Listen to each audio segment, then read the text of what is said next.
Hello everybody and welcome to my channel, chapter 1. I think I put on something on the end, and novels, whatever. Going straight to the book. It's called Crime and Punishment. And Crime and Punishment is a novel by the Russian author Fyodor Dostoevsky. It was first published in the literary journal The Russian Messenger in 12 monthly installments during 1866. It was later published in a single volume, originally published in December 1866. Wow, can you believe people were writing way back then? Well, and before then, but I find it incredible. I just find it incredible that people were doing these sort of stories back then as well. Anyway, let's have a look here. Don't forget, subscribe and like the channel if you do. If you don't, okay, I'm sorry.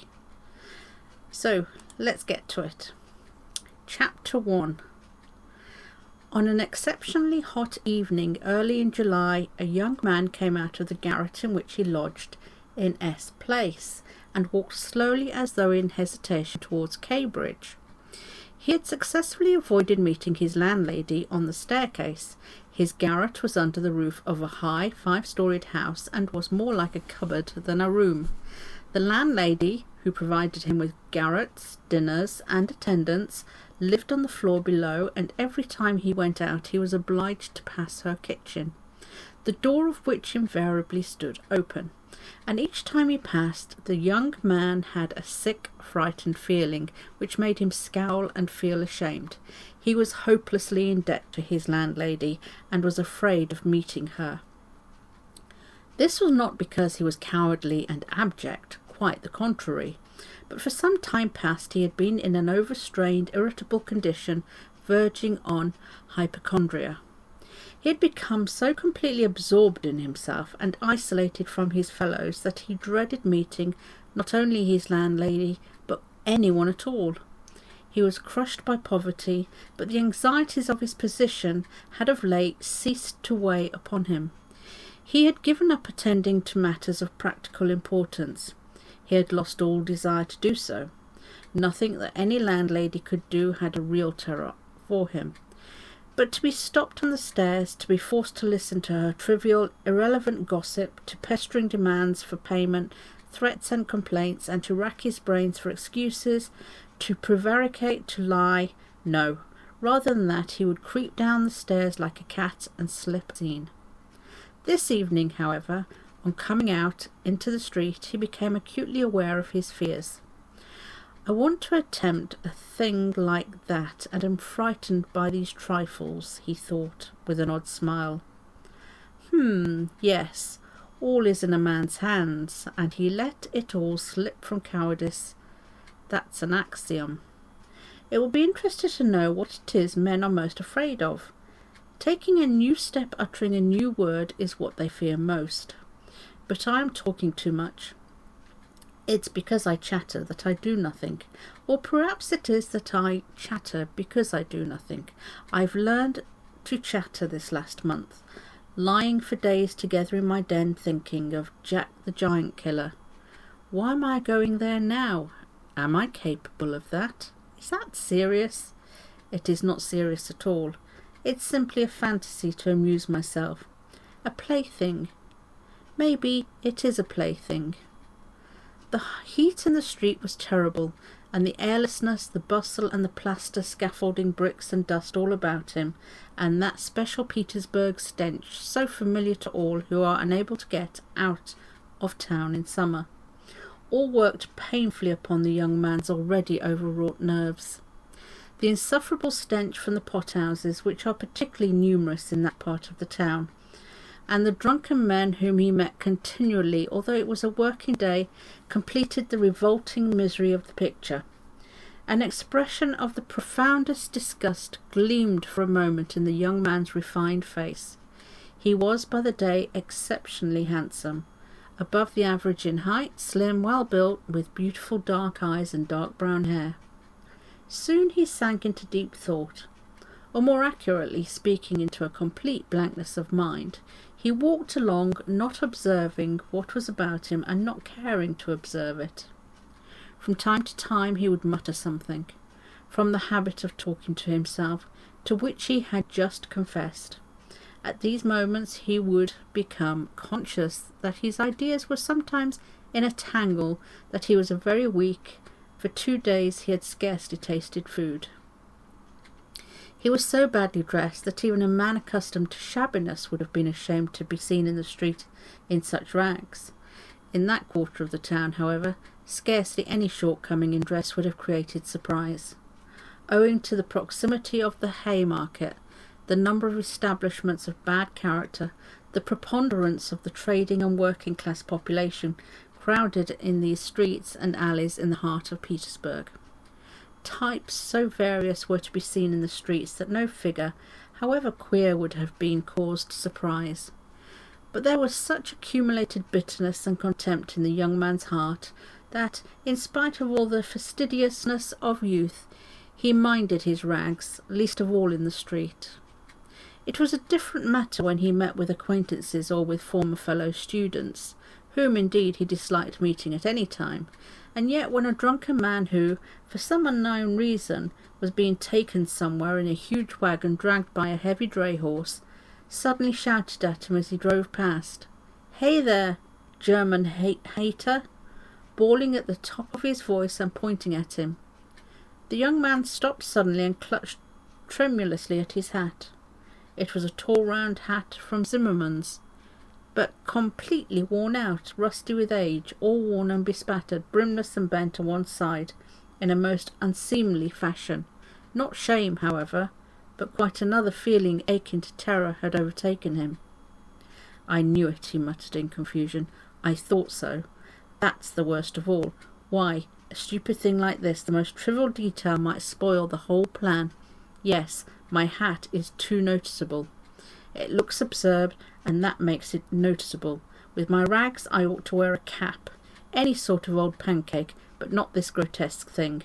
Nobody wears such a hat. It would be noticed a mile off. It would be remembered. What matters is that people would remember it, and that would give them a clue. For this business one should be as little conspicuous as possible. Trifles are what matter. Why, it's just such trifles that always ruin everything." He had not far to go. He knew indeed how many steps it was from the gate of his lodging-house, exactly 730. He had counted them once when he had been lost in dreams. At the time he had put no faith in those dreams and was only tantalizing himself by their hideous but daring recklessness. Now, a month later, he had begun to look upon them differently, and in spite of the monologues in which he jeered at his own impotence and indecision, he had involuntarily come to regard this hideous dream as an exploit to be attempted. Although he still did not realize this himself, he was positively going now for a rehearsal of his project, and at every step his excitement grew more and more violent. With a sinking heart and a nervous tremor, he went up to a huge house which on one side looked onto the canal and on the other into the street. This house was let out in tiny tenements and was inhabited by working people of all kinds: tailors, locksmiths, cooks, Germans of sorts, girls picking up a living as best they could, petty clerks, etc. There was a continual coming and going through the 2 gates and in the 2 courtyards of the house. 3 or 4 doorkeepers were employed on the building. The young man was very glad to meet none of them, and at once slipped unnoticed through the door on the right and up the staircase. It was a back staircase, dark and narrow, but he was familiar with it already, and knew his way, and he liked all these surroundings. In such darkness, even the most inquisitive eyes were not to be dreaded. "If I am so scared now, what would it be if it somehow came to pass that I were really going to do it?" He could not help asking himself as he reached the 4th story. There his progress was barred by some porters who were engaged in moving furniture out of a flat. He knew that the flat had been occupied by a German clerk in the civil service, and his family. This German was moving out then, and so the 4th floor on this staircase would be untenanted, except by the old woman. That's a good thing anyway, he thought to himself, as he rang the bell of the old woman's flat.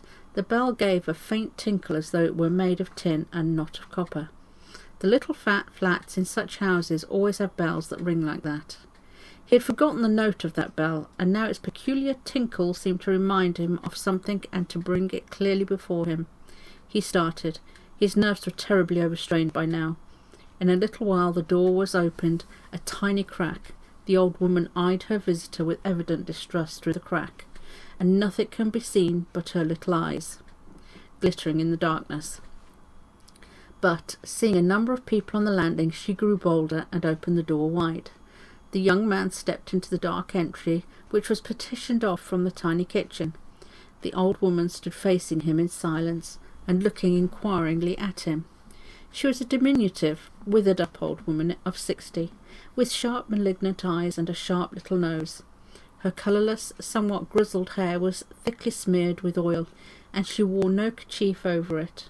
Round her thin long neck, which looked like a hen's leg, was knotted some sort of flannel rag, and, in spite of the heat, there hung flapping on her shoulders a mangy fur cape, yellow with age.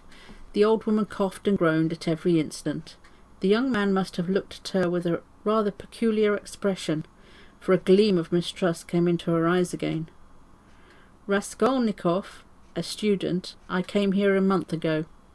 The young man made haste to mutter, with a half bow, remembering that he ought to be more polite.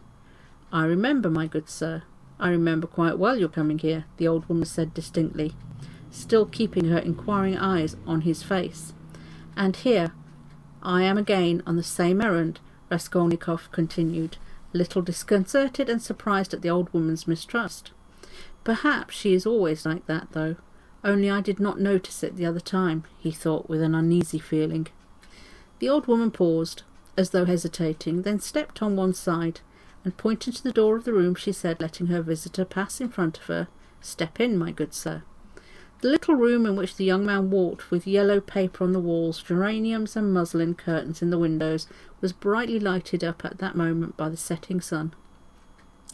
"So the sun will shine like this then too," flashed as it were by chance through Raskolnikov's mind, and with a rapid glance he scanned everything in the room, trying as far as possible to notice and remember its arrangement. But there was nothing special in the room.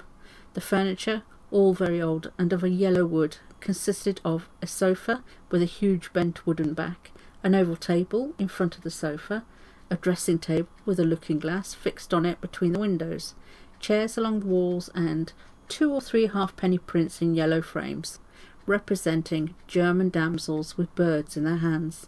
That was all. In the corner a light was burning before a small icon.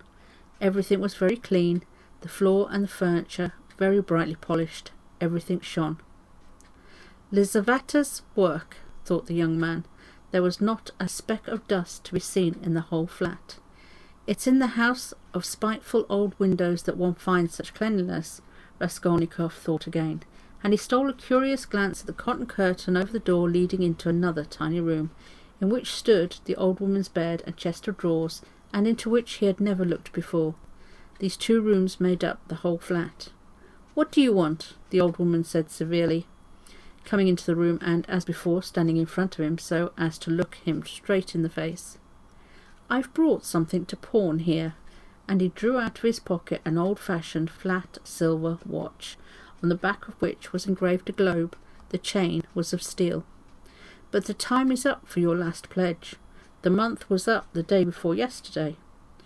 "I will bring you the interest for another month. Wait a little." "But that's for me to do as I please, my good sir, to wait or to sell your pledge at once."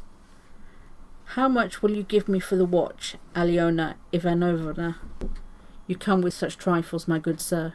It's scarcely worth anything. I gave you 2 roubles last time for your ring, and one could buy it quite new at a jeweller's for 1.5 rubles. Give me 4 roubles for it. I shall redeem it. It was my father's. I shall be getting some money soon." 1.5 rubles, and interest in advance, if you like." 1.5 rubles, cried the young man. "Please yourself," and the old woman handed him back the watch.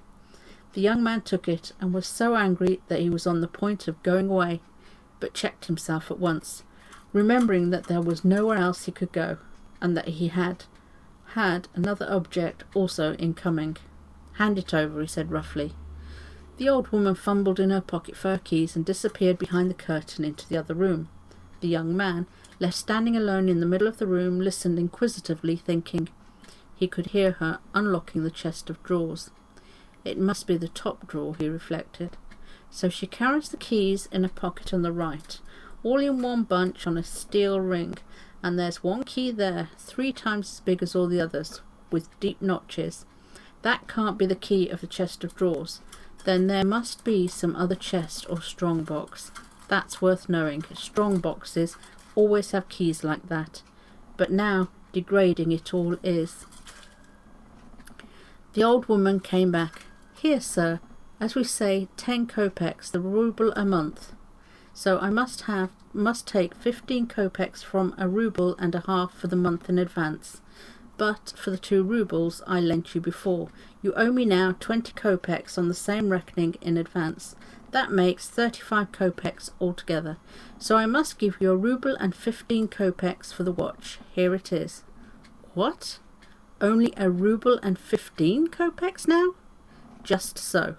The young man did not dispute it and took the money. He looked at the old woman and was in no hurry to get away, as though there was still something he wanted to say or do, but he did not himself quite know what. "I may be bringing you something else in a day or two, Alyona Ivanovna. A valuable thing, silver, a cigarette box, as soon as I get it back from a friend." He broke off in confusion. "Well, we will talk about it then, sir.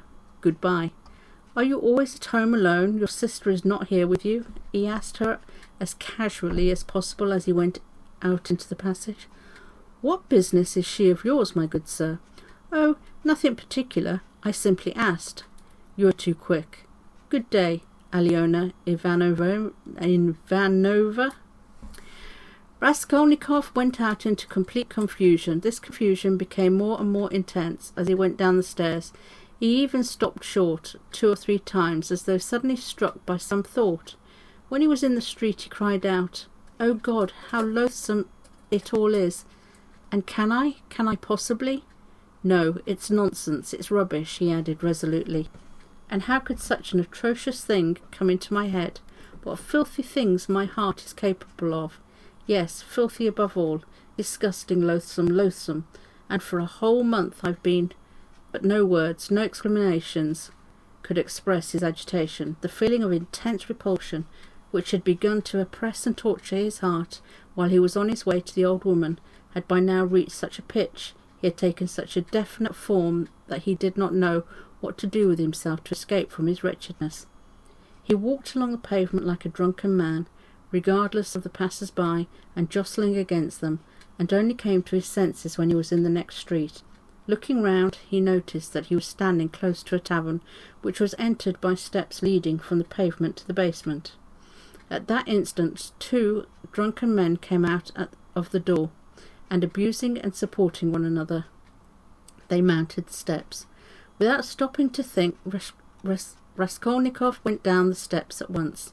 Till that moment he had never been into a tavern, but now he felt giddy and was tormented by a burning thirst. He longed for a drink of cold beer, and attributed his sudden weakness of the want of food. He sat down at a sticky little table in a dark and dirty corner, ordered some beer, and eagerly drank off the first glassful.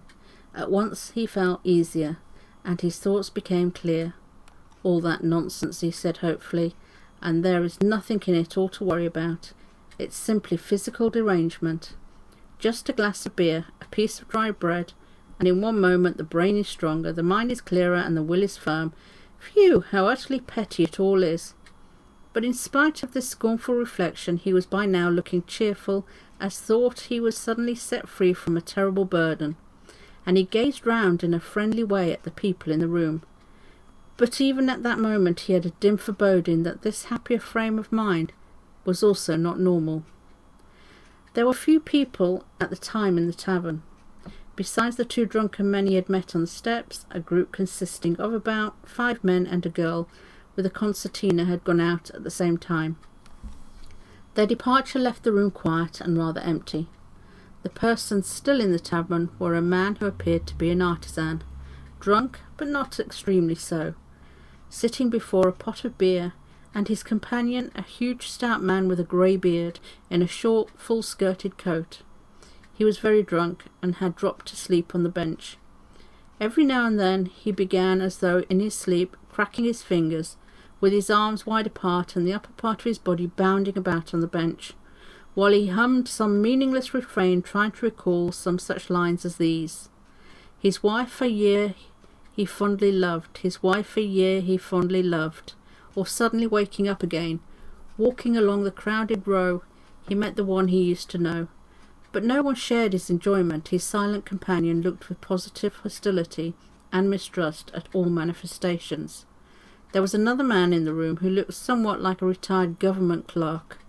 He was sitting apart, and now and then sipping from his pot, and looking around at the company. He too appeared to be in some agitation.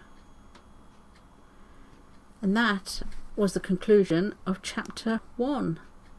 And I enjoyed that. Yep, I thought I'd missed something there, but no, that was chapter 1. Chapter 1 completed and done. I hope you enjoy this. I hope you'll have a look at it. I will leave the link in the description box below as normal. And yes, again, this one is free to read. If you have any problems downloading and getting these books onto your Kindle, let me know, and I will do a tutorial on how to put them onto your Kindle, because I had the same thought and idea and had to do it myself. Anyway, please subscribe and like, and I'll see you in the next one. Bye.